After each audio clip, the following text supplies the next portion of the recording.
రబీ సాగుకు నీటి లభ్యత, ఎరువుల సరఫరాపై ఇరిగేషన్ వ్యవసాయ అధికారులతో మంగళవారం ఐడీఓసీ కార్యాలయంలో జిల్లా కలెక్టర్ రాహుల్ శర్మ సమావేశం నిర్వహించారు.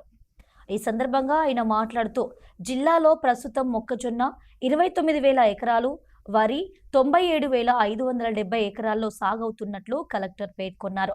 యూరియా కొరత లేదని స్పష్టం చేస్తూ ప్రతిరోజు ఉదయం 6 గంటల నుంచే యూరియా విక్రయాలు ప్రారంభించాలన్నారు. విత్తనాలు, ఎరువుల అందుబాటును నిరంతరం తనిఖీలు చేయాలని అధికారులను ఆదేశించారు.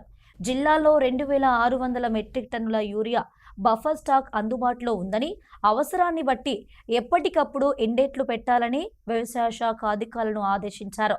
రైతులకు ఇబ్బందులు లేకుండా రద్దీ నియంత్రణకు అదనపు యూరియా కౌంటర్లు ఏర్పాటు చేయాలని, అలాగే ఒకేసారి కాకుండా విడతల వారీగా యూరియా పంపిణీ చేయాలని తెలిపారు.